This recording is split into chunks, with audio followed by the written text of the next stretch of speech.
Brought to you by Agilus Diagnostics.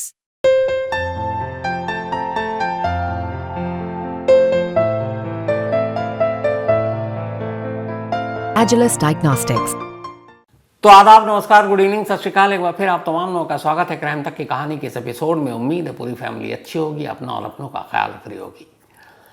क्या आपने कभी सुना है कि कोई शख्स किसी को गोली मारे, उसकी जान लेने की कोशिश करे, वो गोली जानलेवा भी हो, लेकिन नसीब से और मुकद्दर से वो बच जाए, और फिर बाद में वही गोली मारने वाले शख्स से उसे प्यार हो जाए, और फिर इस प्यार के बीच में एक तीसरा प्यार आए, और फिर उस तीसरे प्यार की जान खतरे में हो, और फिर उसकी जान भी चली जाए। उलझी हुई लेकिन इश्क में लिपटी हुई अजीब सी कहानी है ये। कहते हैं इश्क जितना अच्छा होता है, कई बार उसी इश्क की वजह से ऐसी ऐसी चीज़ें हो जाती हैं कि आदमी सोच भी नहीं सकता, और ख़ास तौर पर तब जब इश्क किसी पुलिस वाले या पुलिस वाली को हो। हालांकि मैं हमेशा कहता हूं कि खाकी या वर्दी के पीछे भी एक इंसान होता है, उसके भी दिल हैं, जज्बात हैं। लेकिन कई बार पुलिस वालों या पुलिस वाली का इश्क वहाँ तक पहुँच जाता है जहाँ तक हम सोच भी नहीं सकते। ये कहानी मध्य प्रदेश की है। मध्य प्रदेश में एक धार ज़िला है। उसी धार ज़िला में एक लड़की रहा करती थी जिसका नाम है पल्लवी। पढ़ने में ठीक ठाक थी।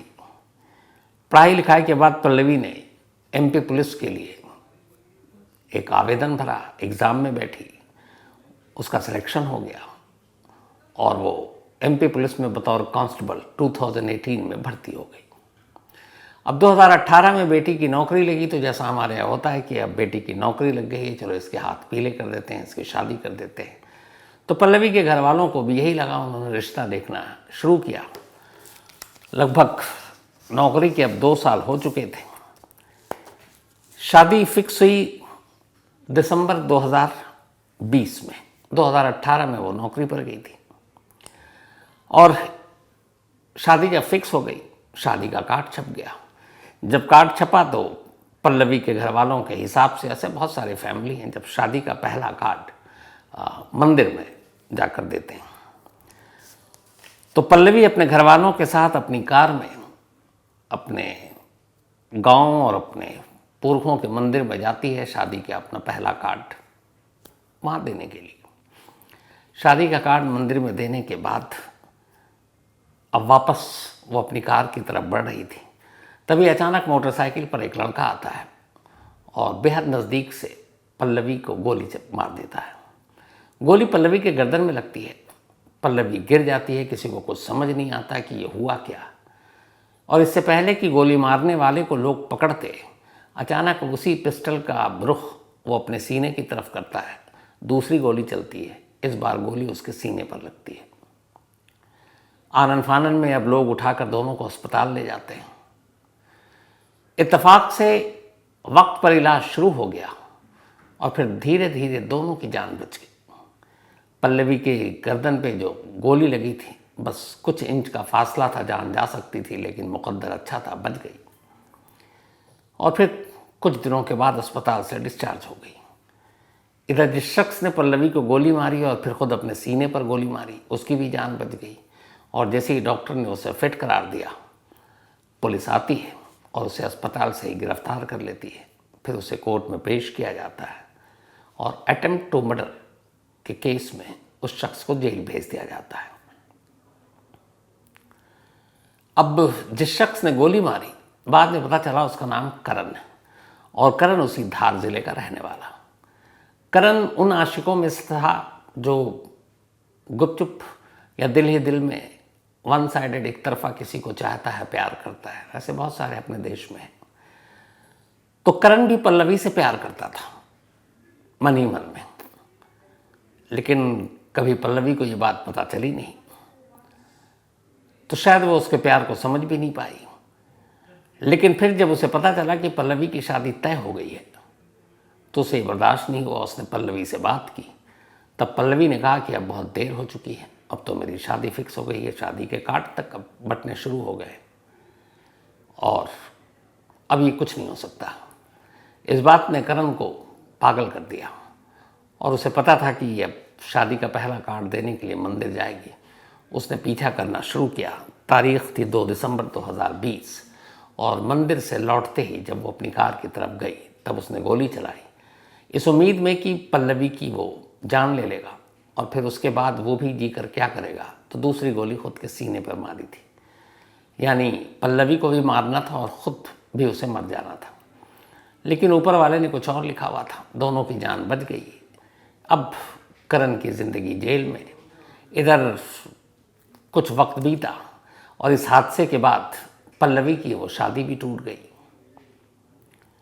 क्योंकि फिर बातें शुरू हो गई। और आपको पता है छोटे मोटी जगहों पर ऐसी जब बातें होती हैं कि एक लड़का लड़की के इश्क में पड़कर गोली चला रहा है तो सामने वाले भी डर गए, पता नहीं शादी के बाद क्या होगा। तो ये रिश्ता टूट गया। अब पल्लवी वापस पुलिस की अपनी नौकरी पर चली गई। धार ज़िले से बाहर एक ब्यावर इलाका है, वहाँ उसकी पोस्टिंग तैनाती हो गई और वहीं उसको एक पुलिस क्वार्टर मिला जिसमें अब वो अकेले रहने लगी। धीरे धीरे वक्त बीता, 2020 से अब 2022 आने वाला था। जब पल्लवी वहाँ पहुँचती है तो इसी दौरान में वहाँ पे एक सब इंस्पेक्टर मिस्टर शुभांकर, उनसे मुलाकात होती है। दोनों पुलिस में थे। शुभांकर की इधर कहानी ये थी कि शुभांकर पढ़ने लिखने में बहुत होशियार, पहले उसे स्टेट गवर्नमेंट की तरफ से टीचर की नौकरी मिली थी, लेकिन फिर उसने टीचर की नौकरी करते हुए पुलिस के लिए तैयारी की। एमपी पुलिस में सिलेक्शन हो गया, वो एसआई बन गया। इस दौरान में फिर उसने और तैयारी की, सीआरपीएफ में उसको इंस्पेक्टर बना दिया गया था, लेकिन वो सीआरपीएफ ट्रेनिंग के लिए गया नहीं और उसने एसआई की ही नौकरी कहा कि यही करेंगे, और एसआई की नौकरी करते हुए यूपीएससी की तैयारी करने लगा ताकि शायद आईपीएस बन जाए। इसी दौरान में उसकी एक लड़की से मुलाकात होती है शुभांकर की, जो यूपी में एक टीचर थी। ये भी यूपी का, दोनों की मुलाकात होती है, नज़रें मिलती हैं, दोनों एक दूसरे को पसंद करते हैं और 2021 में शुभांकर की शादी हो जाती है। अब पत्नी यूपी में है, पति एमपी में पोस्टेड है। बीच बीच में जब छुट्टी होती तब मिलने जाता और इसी दौरान कहानी यूँ करवट लेती है कि अब 2021 में पल्लवी भी उसी जगह पहुंच जाती है जहां शुभांकर पोस्टेड है। अब दोनों मिलते हैं, दोनों अकेले, दोनों की दोस्ती होती है। फिर धीरे धीरे दोस्ती प्यार में तब्दील हो जाता है। अब दोनों मिलने जुलने लगते हैं, एक दूसरे के क्वार्टर में आने जाने लगते हैं, क्योंकि शुभांकर भी अकेला था, पत्नी दूर थी और इधर पल्लवी भी अब करण की यादों से पीछा छुड़ाना चाहती थी। तो लगभग अब 1-1.5 साल तक शुभांकर और पल्लवी दोनों एक दूसरे के करीब रहे, सब कुछ ठीक चल रहा था। बट तभी 2023 आ जाता है। 2023 में करीब 3 साल बाद करण जमानत पर बाहर आ जाता है।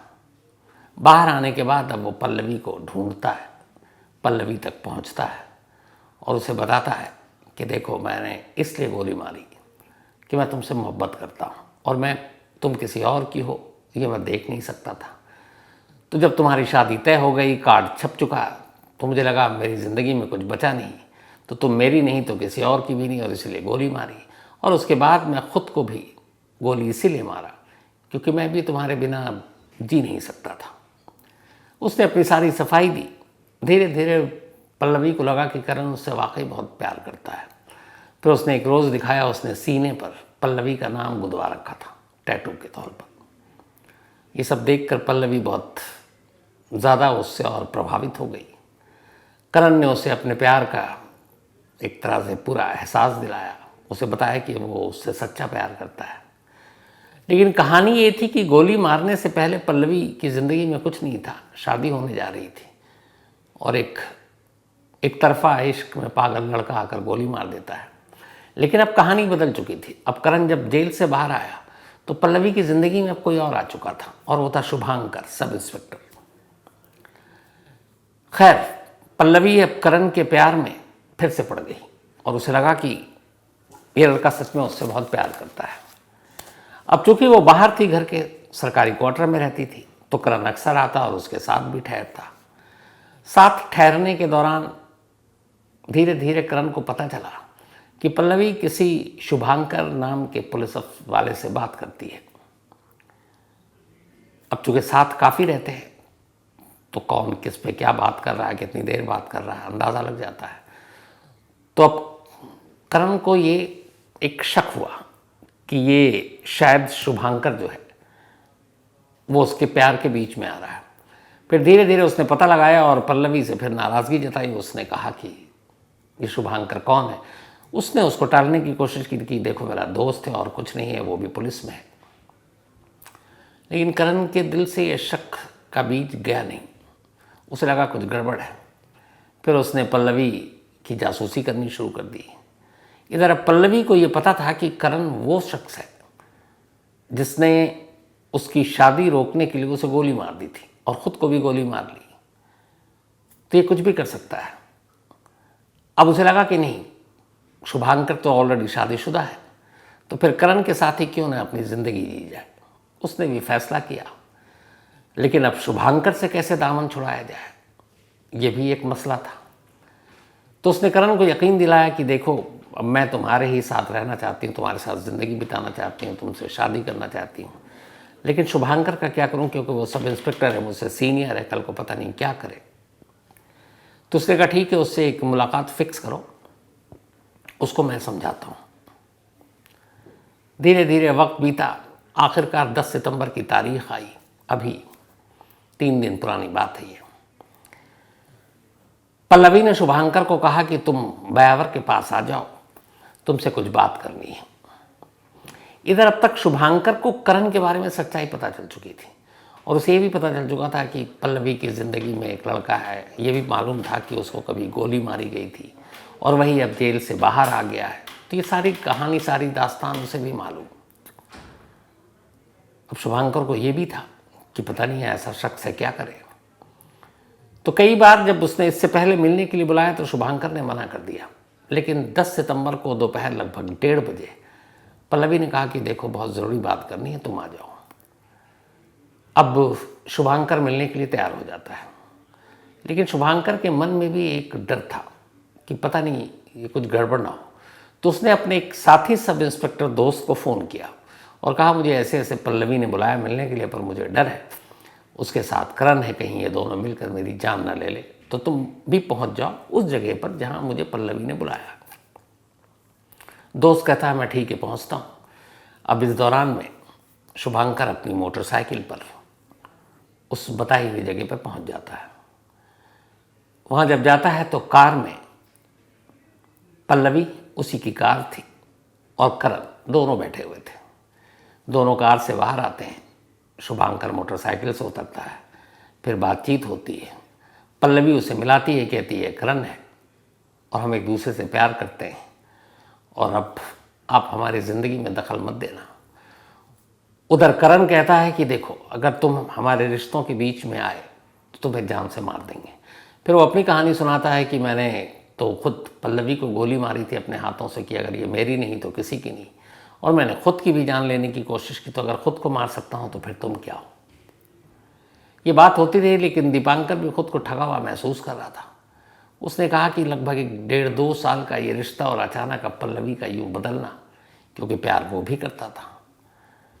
तो उसने अपनी नाराज़गी जताई और नाराज़गी जताकर वापस अधूरी बातचीत के बाद वो मोटरसाइकिल पर बैठा और वहाँ से निकल गया।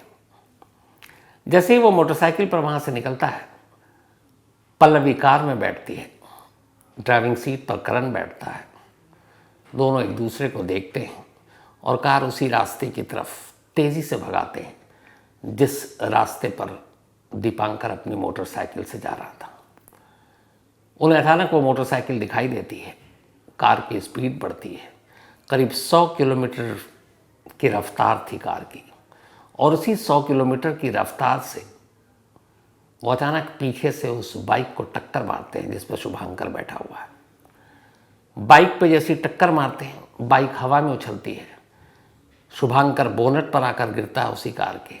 इसके बाद करीब अगले 30 मीटर तक वो कार शुभांकर को घसीटते हुए रह जाती है और उस कार के आगे आगे बाइक है। और फिर एक जगह जाकर शुभांकर अलग होता है, बाइक अलग होती है और वो कार उसी 100 किलोमीटर प्रति घंटा की रफ्तार से निकल जाती है। इत्तेफाक से जिस जगह पर यह हादसा हुआ वहाँ एक पेट्रोल पंप था और उस पेट्रोल पंप पर एक सीसीटीवी कैमरा लगा हुआ था और उस कैमरे में ये सब कुछ रिकॉर्ड हो गया था। बेहद ख़तरनाक हादसा था ये। अब ये हादसा हो गया। इसके बाद ये कार वहाँ से करीब 20 मिनट तक और भागती है। दोपहर 1:10 के आसपास ये हादसा हुआ था। 1:30 पर ये कार उसी इलाके के पुलिस स्टेशन में जाकर रुकती है। कार के आगे का बोनट और बाकी चीज़ें एक्सीडेंट की वजह से टूट फूट गई थी। कार थाने में ले जाकर रोकी जाती है। कार से पल्लवी उतरती है, कलन उतरता है और थाने में जाकर वो अपना परिचय देती है, कहती मैं एक लेडी कांस्टेबल हूँ। और अभी पीछे हमारी कार के आगे एक बाइक वाला आ गया, कार से हमारा कंट्रोल खो गया और उस बाइक की टक्कर हो गई और हमारी गाड़ी से एक्सीडेंट हुआ है। चूँकि पुलिस वाली हूँ इसलिए रिपोर्ट लिखने आई हूँ, मुझे मालूम नहीं उसकी क्या हालत है, लेकिन आप देख लीजिए। जैसी पुलिस को खबर मिलती है, पुलिस की टीम फ़ौरन पीछे पता करती है कहाँ पर यह हादसा हुआ, तब तक पता चल चुका होता है। इस दौरान में इस हादसे के बाद कई राहगीर गुजर रहे थे, पेट्रोल पंप के लोग थे। वो अचानक देखते हैं कि एक पुलिस वाले की बाइक है, तो उठाकर उसको नज़दीकी अस्पताल ले जाते हैं। वहाँ डॉक्टर बताते हैं कि उसकी हालत सीरियस है, उसे भोपाल रेफ़र किया जाता है। इस दौरान में लेडी कांस्टेबल थाने पहुँची हुई है। अब तब तक आला अफसरों को खबर मिल चुकी थी कि एक सब इंस्पेक्टर का इस तरीके से कि बाइक को उड़ाया गया है और इतनी दूरी तक उसको घसीट कर ले जाया गया है। ऐसे कई हादसे दिल्ली और बाकी जगहों पर हो चुके हैं जब कार के साथ घसीटा किया है किसी इंसान को या फिर बाइक को या स्कूटी को। तो एमपी पुलिस का भी माथा ठनका, उन्हें लगा कुछ गड़बड़ है। तभी फिर उन्हें ये पता चला कि खुद एक लेडी कांस्टेबल थाने पहुंचकर इस हादसे की जिम्मेदारी ले रही है। लेडी कांस्टेबल अपना बयान दर्ज करके वहाँ से चली गई। इधर भोपाल जाते आते रास्ते में शुभांकर यानी सब इंस्पेक्टर एमपी पुलिस की मौत हो गई। अब मौत के बाद जब पुलिस ने तफ्तीश की, सीसीटीवी फुटेज हाथ आया, तो देखकर साफ लगा कि ये अनजाने में वो हादसा नहीं है।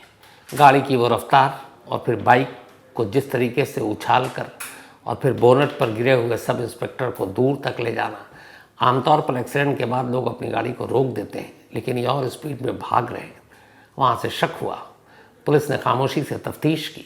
जब जांच की तो फिर पल्लवी की पुरानी दास्तान, 2020 का वो गोलीकांड, करण के साथ उसकी मोहब्बत, शुभांकर के साथ उसके रिश्ते और इस लव ट्रायंगल की पूरी कहानी सामने आ गई।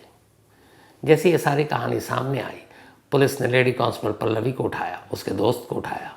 पूरी रात थाने में पूछताछ हुई और आखिरकार पल्लवी टूट गई और उसने अपना जुर्म कबूल कर लिया। यानी एक लव ट्रायंगल की वजह से, एक पुलिस वाली की दो मोहब्बत की वजह से एक सब इंस्पेक्टर की मौत हो गई। ये इस कहानी का अफसोसनाक क्लाइमेक्स था। अब लेडी कांस्टेबल और उसका आशिक दोनों इस वक्त दोबारा जेल में। आशिक तो पहले भी जेल जाकर आ चुका था, अब ये दोबारा जेल में है। पहली बार गोली मारी तब भी पल्लवी उसके हाथ नहीं आई, अब कुछ दिनों से हाथ थी। तो अब एक पुलिस इंस्पेक्टर, सब इंस्पेक्टर के कत्ल का मामला सर पर आ गया है, तो अब लगता नहीं है कि शायद दोनों फिर कभी मिल पाएँ। लेकिन कमाल देखिए इस पुलिस वाली का कि इश्क के लिए कैसे खौफनाक प्लानिंग की। इसीलिए कहते हैं कई बार इश्क हमेशा जानलेवा होता है। तो ये थी आज की कहानी, लेकिन कहानी ख़त्म करूं उससे पहले वही अपना सिलसिला। आज अर्नव और विवान, ये दोनों ट्विंस हैं शायद, आज इनका जन्मदिन है। तो हैप्पी बर्थडे अर्नव और विवान। और ये सीमा पवार जी और DL पवार जी के बेटे हैं। साथ ही ज़िल्लुर रहमान का भी आज जन्मदिन है, तो हैप्पी बर्थडे ज़िल्लुर रहमान। प्रीति बिस्ट, इनका भी आज बर्थडे है, तो हैप्पी बर्थडे प्रीति जी। और ये निखिलेश कुमार की वाइफ है। श्रेया सोनी का भी जन्मदिन है, तो हैप्पी बर्थडे श्रेया। और ये भाई सोनी जी ने भेजा है। आथिया तैयब जी, इनका भी आज बर्थडे है, तो हैप्पी बर्थडे आथिया जी। और ये आफिया एंड असजत शरीफ जी ने भेजा है। प्रिशा, इनका भी आज बर्थडे है, हैप्पी बर्थडे प्रिशा, ये भेजा है वरुण ने, उनकी बिटियां हैं। राहुल का भी जन्मदिन है, हैप्पी बर्थडे राहुल, भेजा धीरज कुमार ने है। साथ ही चंदा, भेजने वाले ही प्रीति झा, उन्होंने लिखा चंदा मेल है, तो हैप्पी बर्थडे मेल वाले चंदा, और भेजा प्रीति झा जी ने है। कृष्ण डांगी, इनका भी आज जन्मदिन है, तो हैप्पी बर्थडे कृष्ण, और ये भेजा है सुनील डांगी ने, सुनील डांगी के बेटे हैं कृष्ण। तो कहानी में आज इतना ही। अब आपसे मुलाकात होगी कल रात 9 बजे किसी नई कहानी के साथ। तब तक अपना और अपनों का ख्याल रखिएगा। Thank you very much.